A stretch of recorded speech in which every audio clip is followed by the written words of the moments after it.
A new going second deck is here. Hello guys, and welcome back to another cold episode. On today's episode, we're taking a look at Gem Knights, and Gem Knights are the newest go second, blind second strategy. Now, I do not have a perfect list, so do keep that in mind, but generally speaking, this is more or less what it would look like. You are aiming to blind second, draw a whole bunch of cards off of things like the Duelist and the Maxis and what have you, and then break the board using powerful cards like Shaddoll Fusion and the powerful Gem Knight cards that you have at your disposal, like Gem Knight Quartz, which sets a continuous fusion spell from your deck. As long as your opponent controls a monster. We have things like Scatter Fusion, which also allows you to fuse if your opponent controls a monster, etc., etc. So there are reasons to play during the opponent's turn. And that's pretty much what the deck is aimed to do. You break the board pretty effectively through the board breakers, and then you also have the ability to OTK, thanks to things like Dispersion, being able to generate a whole bunch of guys, and then just OTK from there. So let's quickly go through the card by card and the explanation. Now again, this is not a perfect list. In fact, I would probably, instead of you playing like imperms and stuff like that, I would just play more Molch armies and more droplets. Those are the most important things. So there you go. However, that being said, let me just showcase what we're playing. We are playing a Shaddoll package. We're playing Dragon Genius and 3 Shaddoll Fusion, because the Shaddoll Fusion can send Neparim, which is full combo for the Gem Knight half of your deck, by being sent to the graveyard. It reborns itself, and then searches a Gem Knight card from deck to your hand, and then also gives you an additional normal summon, which allows you to get into Quartz, which is then, again, full combo. And that's all just off of activating Shaddoll Fusion and going into Construct. On top of that, Construct can send things like Genius and Dragon. Dragon pops a spell trap. Genius prevents a monster from activating its effect. If it's sent to the graveyard, you target an effect monster. Neither player can activate the targeted effect monster on the field this turn. Coolio. And then, yeah, that's mostly what it is there for, right?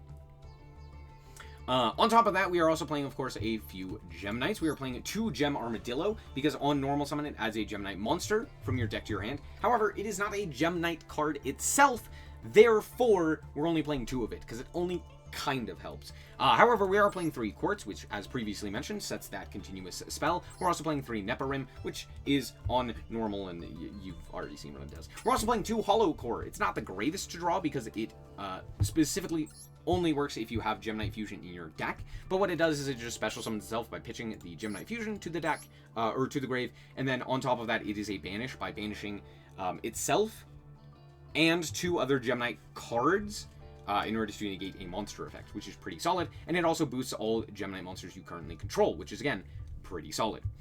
As for the rest of the cards, we're playing a bunch of the fusion spells. The 1 Gem Knight Fusion, we're playing 2 Dispersion, which fusion summons if you have Gem Knight Fusion in your grave, a non-rock Gem Knight monster. On top of that, you can use 2 monsters from your deck or extra deck for that material. On top of that, we're playing 2 Brilliant Fusion. Yes, we should be playing 3 of both of these, but again, I am poor, and I'm not playing it.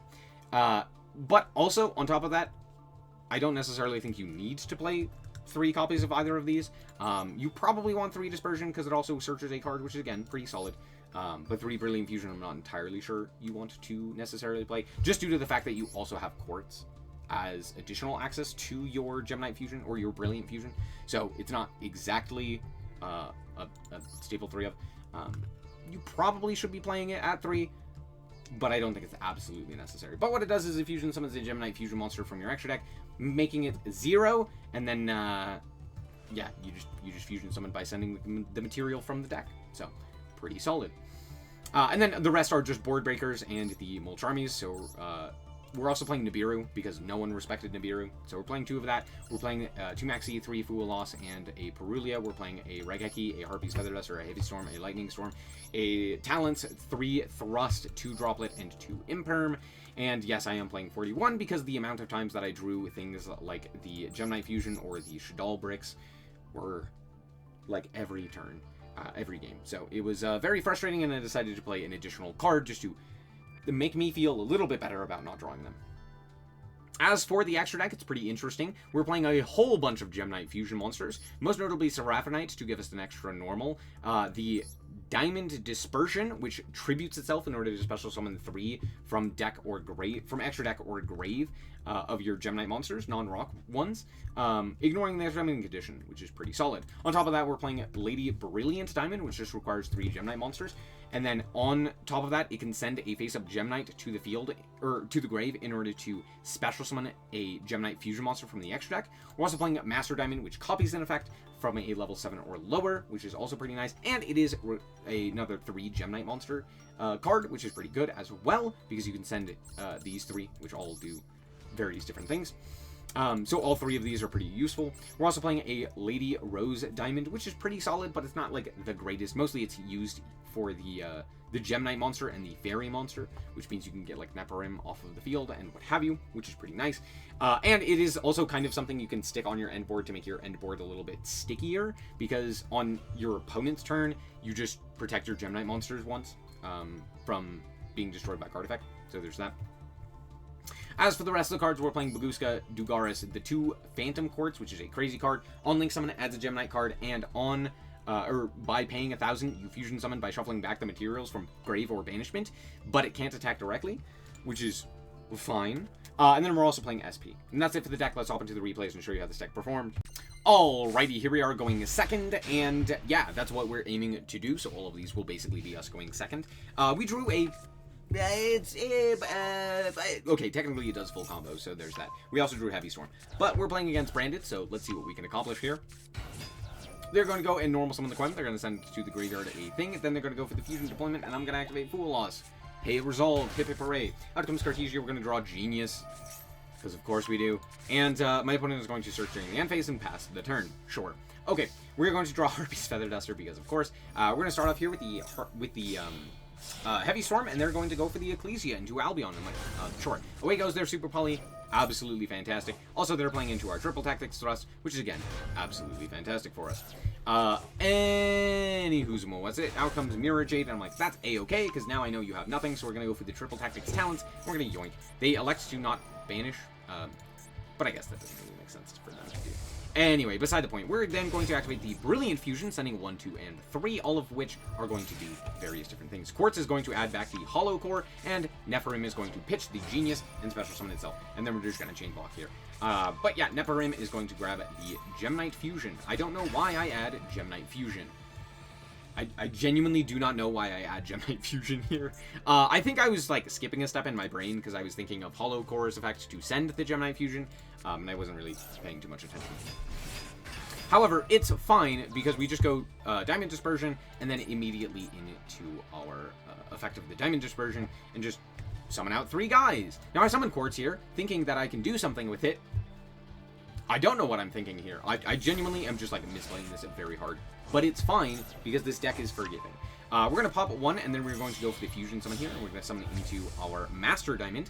And most notably, the Aquamarine is going to bounce the monster, and then we're going to banish here in order to grab back the Gem Knight Fusion, and we are going to activate it once again in order to go into Lady Rose Diamond. Here we are going to then activate the effect of our Master Diamond, and then just proceed to combat, because I don't have a way to kill them. Now, I know what you're saying. What about the Mirror Jade that is currently on your field that you stole for the turn? Well, that's fine, because this card is worded weird. So we can actually just pop it ourselves and then be like, alright, out my board. Anyway, I'm actually going to elect to negate the Branded and High Spirit. I do have another... I'm lying to you. This does mean that they have to use specifically their Counter Trap in order to grab the Branded and High Spirits, but also I was low on time because I was still learning the deck. Alas. My opponent is going to reveal the Cartesia, send the Cartesia, and then add to their hand the Albion, which doesn't do anything because they already have, or they already banished their Retribution. They're going to go for Raigeki, which, again, doesn't do anything because of Lady Diamond, or Lady Rose, which is pretty cool. At this point, the game is over, but yeah, that was not exactly great from me, but it does go to show you, like, how powerful the deck is, even when played suboptimally, because you just have, like, the board breakers. So, there you go. Alright, here we are going second once again, and this hand is pretty solid. Let's see what we can accomplish with it. My opponent is going to reveal that they are playing Magician Souls, and a bunch of other random... Oh! It's Blue Eyes. Okay, so my opponent's going to go for the Blue Eyes here. They're going to go for the Mausoleum. They're going to activate the Mausoleum. They're going to send to the graveyard the Blue Eyes. Then they're going to reborn the Blue Eyes here. And Chain Primate Roar. Sure, makes sense. Summon out a second Blue Eyes, so that's fine. Then they're going to go Roar here for Jet Dragon. Jet Dragon's a bit of an issue, but that's fine. Anyway, we're going to start off here with the Raigeki. And I know what you're saying. Why not start off with Shaddoll Fusion? Because they could do the same thing anyway and bounce instead of bouncing the... Anyway, Shaddoll Fusion should just fizzle here. So instead I'm just going to go for the Raigeki. And this notably would also trigger the Hieratic Seal and the Jet Dragon. That was what I was hoping. Is like, oh, it would trigger Jet Dragon, it would trigger the Hieratic Seal, and we would then be able to imperm the Jet Dragon, or in this case the Magma as well. And then we also have the Talons and the Thrust to go from there. Alas, they don't activate the Jet Dragon. I could not tell you as to why we don't do that, but that's fine. We're going to go triple attack and look at the hand, and hey, look at that Ash Blossom. That would have been terrible. Anyway, we're going to go for the triple tactics thrust in order to grab up the Dispersion, and then we can go for Quartz here to set the Brilliant Fusion. Brilliant Fusion is going to send 1, 2, 3 into Brilliant Diamond, and at this point we can go for the Neparim and Quartz, adding back our Hollow Core, and then pitching the Shaddoll Fusion for the Neparim. Neparim is going to add another Dispersion because you can only use each effect once per turn, so you can use the Fusion effect and the Search effect each, which is pretty nice. So we're going to go and grab up the Gem Armadillo. This is one of the few ways to grab Gem Armadillo as well. And then we're going to use our extra normal off of the Neparim to immediately normal summon the Armadillo, which will then allow them to banish Lady Brilliant Diamond. That's on me. That's my fault. I'm stupid. That's okay. I forgot about Primate Roar. Don't worry, you did too. We're going to grab up the Gemnite Fusion, which is fine, and then we're going to go into Quartz and activate the Quartz effect, to which my opponent will immediately imperm. Of course it's imperm, but that's fine. I played around this because genuinely all I care about is the actual fusion summon here. So we're going to shuffle everything back in order to go into our Diamond Dispersion, and then activate our other Dispersion to fusion summon, and I realize I have Gemnite Fusion in hand. This needs to actually be in grave for the send from deck effect. So, oopsie poopsie, that's on me again. Anyway, doesn't matter. We're going to summon a 1, 2, 3 here, and then go for the Gemnite Dispersion here in order to go into this guy, which is fine. We're just going to bounce the Magnemut to hand. And I know what you're saying, can't they just summon back Magnemut? Again, Hollow Core. So, they're dead here. I misplayed this terribly. But again, it doesn't matter.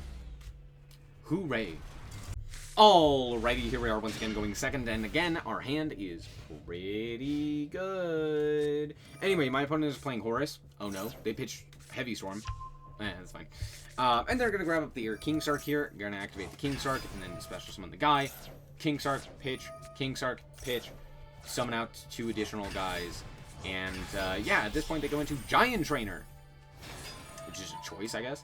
They're going to reveal Called By. Uh-oh. They're going to reveal another guy, which is Monster Reborn, and then they're also Monster Reborn, and then they're going to reveal Glub. What in the? They also pitched the Flank Spreader, which is a choice, and then out comes Verte. Verte, oh no, Glub is going to hit Dasher. Well, at least it's not Dragoon. That would have been silly. But now they can't activate their Verte. Maybe they can. Maybe they are playing additional targets, but oh. To be fair, they could have actually used Verte here, if they elected to special summon Dasher, and then they go Verte. They elected not to do that. Instead, they're going to go for the IP Masquerena. Yeah, this could have been it could have been a little bit of an issue if the opponent had the DPE as well, but it's fine. We're going to go for the Maxi here, just fire it, because why not? We're going to go Lightning Storm to deal with the back row, and my opponent elects to not do anything, which is fine. I'm going to go for the Quartz here, which is going to eat the negate from Baron, and this allows me to grab Shaddoll Fusion. So we're going to go for the Shaddoll Fusion here and activate its effect, sending the 2 monsters, and we're going to go Construct. We're going to activate the effect of Construct, or sorry, Neparim, Genius, and then Construct, and we're going to target the IP Masquerena, which allows them to go into... this is a choice from my opponent. Realistically, what I should have done is just sent a Shaddoll Fusion here, but instead I sent Dragon. I don't know. Anyway, we're gonna go Construct here. They're going to negate the effects of the Neparim. Realistically, I should have just not activated it so that I could just normal summon this one from hand. But it's fine. We're gonna go Lady Brilliant Diamond and then add back the Hollow Core. Activate the effect of the Hollow Core, sending to the graveyard, and then attributing the Brilliant Diamond in order to go into Diamond Dispersion. Out comes Gemnite Phantom Quartz. We're going to go for the Dispersion. Dispersion is going to send 2, and then special summon out the Master Diamond.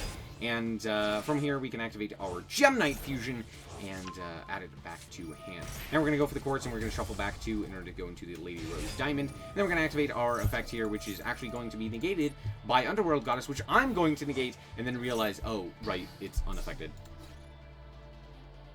I could have just gone combat, and it would have died. I could have just gone combat,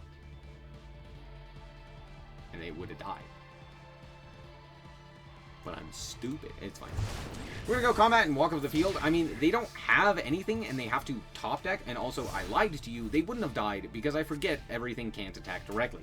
Yeah, this guy prevents you from attacking directly. But alas, their top deck was not enough. If you're wondering why I also don't go like SP there, it's because I wouldn't have had anything for follow-up. So yeah, I'll just sit on this and hope and pray that they don't have a way to literally like Gold Sark. Not Gold Sark. King Sark is like the one thing that gets them into that game. So, alas, not great on my part, but hey, we did it. Alright, we're back with the deck, and honestly, this deck is not for me. I think this deck is just Tenpai with slightly more complicated lines. If I took the time to really invest into it and actually get good at it, I would still probably come to the same conclusion. Because the thing is, you still want to go second and just draw cards that either invalidate the end board of the opponent or that prevent them from even getting there and then OTK them. So it's basically just draw better than the opponent, which I am terrible at and I don't actually enjoy. It's not exactly a fun deck. At least for me. I understand why some people enjoy it, but this is not really all that interesting of a deck or of a concept. Yeah, and also right now you have to sit through Malice combo, which I'd really rather not. Or Ryziel combo, which again, I'd really rather not. Unless you specifically see, like, I don't know, like 9 draw cards and a 1-card combo, you're probably not going to beat anything. And even then, if your opponent just, like, passes, that could also suck for you. There's a lot of ways to beat this deck. Obviously, no one is actually going to beat this deck if they don't know about it, which is the advantage of it.